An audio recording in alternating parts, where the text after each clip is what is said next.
What's up guys, RevSlider from Visualmodo WordPress themes, and in today's video you're gonna learn how to embed contact forms into your Slider Revolution WordPress plugin into its latest version.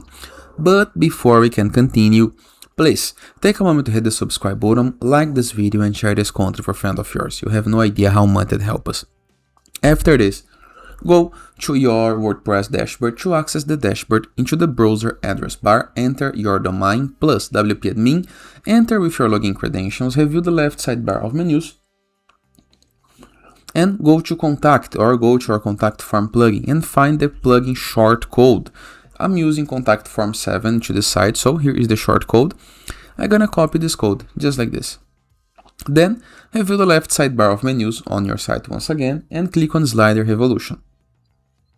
Scroll down until you find the slider where you would like to embed the contact form. Hover your mouse over it and click into this pencil icon to open the slider editor.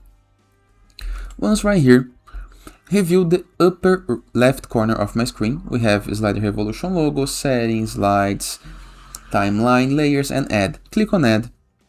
Hover mouse over text and use the submenu content paragraph, okay? And right here into the right side of your menu, we're gonna be able to see the text field. We're gonna just remove this text and place the shortcode of the plugin. Unfortunately, some shortcodes does not load into the slider editor, so you must see the shortcode, click on the preview button to see the live version of the slider and check if the contact form is well placed. And after this, you can change the location, go to preview and check the contact form once again, okay?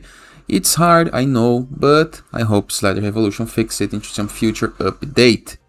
And it is. I hope you guys enjoyed this video. Feel free to use the comment section below in the case that you have any question.